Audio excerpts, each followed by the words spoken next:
Kemudian artinya divonis tidak punya anak. iya kan, jadi kepak sayapnya tuh hilang begitu ya. Masa sih? Kepercayaan dirinya Oh gitu ya. hilang. Perempuan kalau Oh masih tentu, masa? tentu. Oh. Iya Kalau karena laki-laki gimana? karena Kalau laki-laki disunat malah lagi pede. itu beda.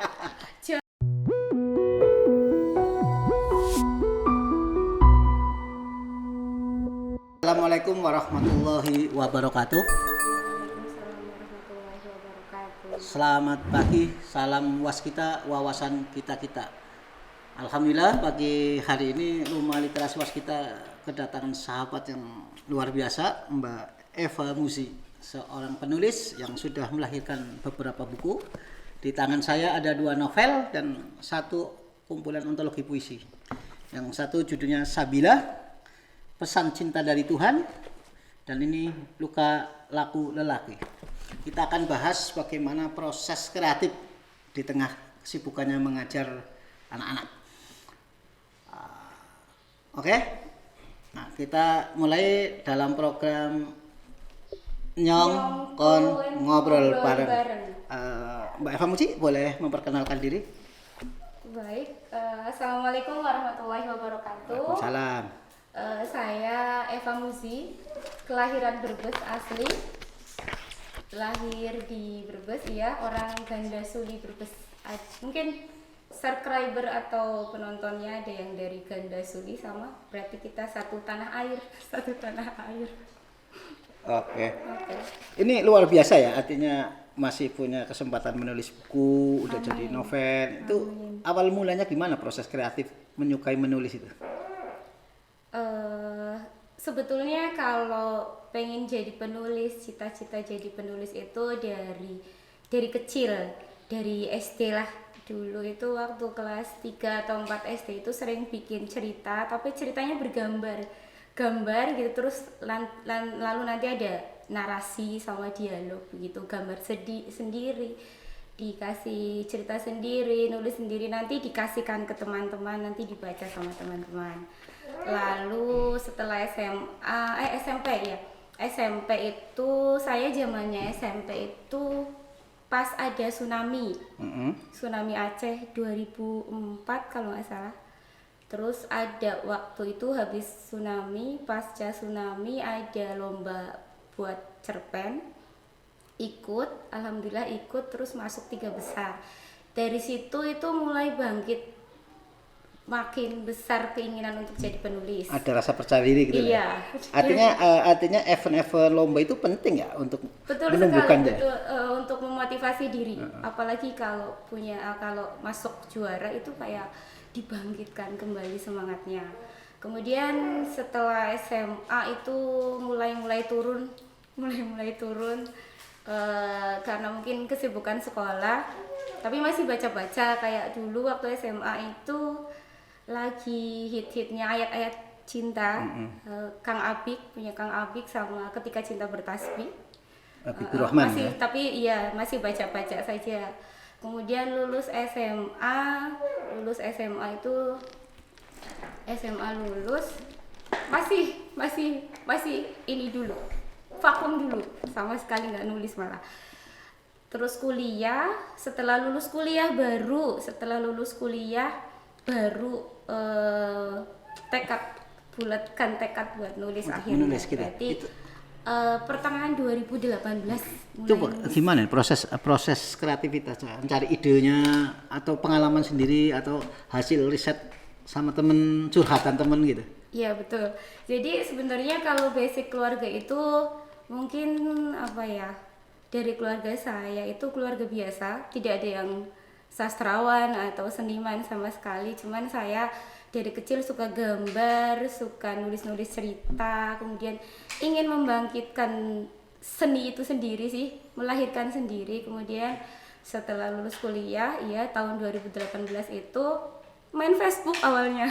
Tulisan-tulisan di Facebook. Iya gitu. betul, main Facebook. Status lah ya. Main Facebook, nulis-nulis di Facebook, Banyak yang pribadi. Banyak yang like. Iya betul. Ternyata ya like dan komentar itu bisa membangkitkan motivasi juga. Juga. Kalau ada yang nulis, wah tulisannya bagus, atau wah lanjutkan, coba Mbak, dilanjutkan, difokuskan, diseriuskan gitu. Itu jadi motivasi Terus tersendiri. ikut kelas nulis juga. Nah iya, setelah di pertengahan tahun 2018 itu saya itu pertama kali sih, jadi dari semua grup nulis saya itu pertama ketemu sama yang namanya Loker Kata.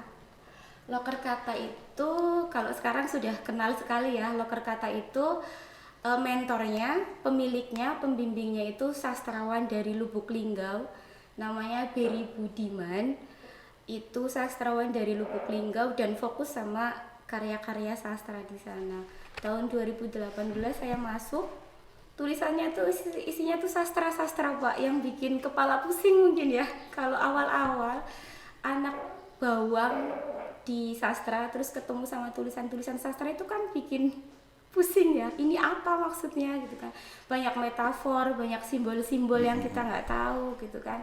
Kayak tulisannya A.S. Laksana itu kan susah dicermati kalau untuk anak awal-awal, dan di kelas itu memang yang dikenalkan itu ya sastra-sastranya yang berbobot-bobot. Kata mentornya, kalau belajar itu sekalian yang tinggi, jadi kalaupun kamu tidak bisa setinggi itu, setidaknya kamu jadi bagus lah gitu katanya. Terus Akhirnya saya masuk 2018 jadi peserta dulu, di situ bertahan sampai sekarang. akhirnya lahirlah novel pertama ini ya. Iya, novel Sabila ini pertama, apa Sabila. latar belakang settingannya? Menceritakan Itu menceritakan saya, payahnya saya mungkin ya, saya itu masih nulisnya tentang perempuan, mungkin yang dekat dengan saya, karena perempuan jadi nulis pengalaman pribadi. mungkin nanti setelah nanti nambah pengalaman, insya Allah lah, mudah-mudahan yang sudut pandangnya itu lebih menarik. Kalau 2 itu memang masih perempuan. Masih soal perempuan ini. Tapi Kalau yang Sabila itu settingnya di Tasikmalaya. Itu karena saya pernah ke Tasikmalaya. gitu, jatuh cinta di sana. Iya. Cinta lokasi terus jadi. Cinta lokasi. Cuma piknik sebenarnya. Piknik aja bisa menghasilkan segini. Piknik 2 hari, kemudian hawanya itu mungkin piknik saya jatuh hati ya, tenang di sana, adem gitu. Jadi kalau jatuh hati satu novel, patah hati satu novel. Iya, berarti sering-sering main hati. Ini berarti Biar baru 2 kali putus, jatuh cinta dan 2 kali putus dong. Oh banyak Oh, banyak. sebenarnya. Enggak, baik, ini lanjut ke Sabila. Sabila itu iya settingnya di Tasikmalaya, itu menceritakan tentang, namanya gadisnya Sabila, saya pakai buat judulnya. Sabila itu perempuan yang akhirnya diangkat rahimnya. Oh gitu. Pemilik toko roti, sebenarnya tidak ada hubungannya ya, cuma saya memang punya cita-cita pengen punya toko roti, gitu. akhirnya saya tuangkan ke Sabila ini. Pop banget sih sebenarnya. Sabila punya gadis pemilik toko roti di akhir Masih gadis, udah diangkat rahimnya. Di perjalanan hidupnya masih gadis tapi diangkat rahimnya. Kemudian Artinya divonis tidak punya anak. iya kan, jadi kepak sayapnya tuh hilang begitu ya. Masa sih? Kepercayaan dirinya Oh gitu ya. hilang. Perempuan kalau masih tentu. masa? Tentu. Oh. Iya, Kalau karena laki-laki gimana? Kalau laki-laki disunat malah lagi pede. itu beda. Jauh itu. Oke, menarik ya artinya lah. Ini saya baca satu cerpen di ontologi. Cerpen ini ya. Iya. Luka laki-laki, cerita yang bagus tuh dari karya Mbak Eva ini. Giantra itu ya. Giantra ini saya baru sekilas baca. Ini kan kayak pergulatan batin tokohnya ya, yang terperangkap dalam jiwa seorang laki-laki. Betul sekali. Jiwa perempuan terperangkap di tubuh laki-laki gitu kan. Itu riset apa curhatan orang? Kalau boleh jujur, itu awalnya saya jatuh cinta sama karyanya Oki Madasari, judulnya Pasung Jiwa. Kalau di sana POV-nya, sudut pandangnya itu laki-lakinya, si saya, aku yang jadi Giantra, aku yang merasa bahwa aku salah, ini bukan badanku begitu. Itu latar belakangnya kenapa si tokoh punya kelainan itu. Awalnya orang tuanya itu perfeksionis, pengen dia semacam pemberontakan lah ya. Betul sekali ya. iya. Kemudian dia punya adiknya itu perempuan, lalu punya banyak pernak-pernik perempuan. Kok timbul bahagia sekali kalau jadi dia. Oh, gitu ya.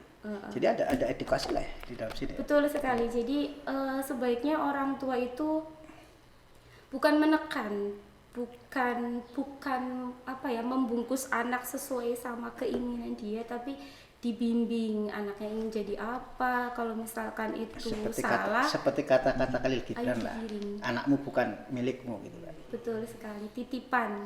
Selayaknya titipan itu kan dijaga, bukan di. Jadi dalam setiap tulisannya kalian ini ada pesan-pesan yang nilai-nilai yang ingin disampaikan. Mudah-mudahan, amin. Nah, dalam bahasa sastra gitu ya. Betul, amin. Next ada proyek penulisan apa lagi nih? Kebetulan hari ini, tepat sekali hari ini ada project novelet. Jadi nggak setebal novel, iya, sama satu teman dari satu grup penulis namanya Erlina. Mulai hari ini sudah mulai jalan. Judul ceritanya itu Berkenalan dengan Surga. Oh, gitu. Itu kisahnya tentang anak laki-laki tidak punya ibu, hidupnya sama ayahnya. Kemudian di tempat dia ngaji itu guru madrasahnya sering cerita tentang surga itu di telapak kaki ibu. Sementara kehidupan dia yang sulit itu pengen menemukan Telapak ibu. surga itu karena Pengen hidupnya punya susah. ibu lah gitu ya. Iya, karena hidupnya susah. Motivasinya itu pengen ketemu surga, pengen dia membahagiakan dirinya sama ayahnya malah. Karena dia sayang sama ayahnya, karena dari kecil dibesarkan sama ayahnya. Jadi dia pengen ketemu sama ibu untuk cari surga itu. Tapi justru ayahnya itu setiap kali si tokoh kecil ini nanya di mana ibunya, yang dapat itu emosi malah yang keluar. Tapi ada latar belakang kenapa emosi itu. Ada nanti di Bisa saya tebak? itu. Boleh, silakan. Biasanya cerita itu satu, ibunya meninggal saat melahirkan. Bisa. Itu udah biasa itu. Mudah-mudahan cari yang lain lah. Mudah-mudahan. Iya. Jadi saya nggak jangan pakai itu ya. Jangan. Pakai Itu udah biasa, udah sering banget saya baca. Betul, betul. Oke. Jadi nulisnya apa nih? Pagi, siang, sore biasa yang paling enak ide Iya, pagi saya ngajar, siangnya saya di bimbel, sorenya biasanya ke rumah belajar gratis sama anak-anak. Tapi ada anggapan ya, mitos atau bukan fakta. Itu kalau nulis puisi itu biasanya yang ditulis kadang-kadang kok dialamin sendiri gitu. Ini kan cita-cita muram gitu ya. Iya. Berarti kehidupan saya muram. Artinya percaya atau enggak gitu. Artinya ada suatu anggapan kayak gitu. Iya betul, kata mentor saya, tulislah apa yang paling dekat denganmu. Untuk apa? Biar ceritamu mudah berterima. Ketimbang cari yang jauh-jauh, yang tinggi-tinggi tapi tidak sampai di pembaca, mending tulislah yang dekat denganmu.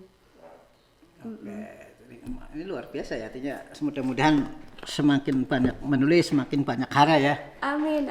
Saya kira obrolan santai tapi mudah-mudahan menginspirasi teman-teman ya. Amin. Punya komunitas ya? Punya? Iya, namanya Loker Kata kalau di Facebook. Yang di sini anggota di Brebes? Kalau di Brebes belum bertemu sama penulis-penulis Brebes. Bikin lah. Kebetulan. Mau. Ayo. Oke. Mau kenalan. Oke, sahabat Waskita, obrolan dengan Mbak Eva yang sangat menarik ini. Mudah-mudahan dan dia menginisiasi sebuah komunitas perempuan menulis lah, Brebes ya. Kita fasilitasi dan membawa suatu pencerahan. Nah, terima kasih Mbak Eva.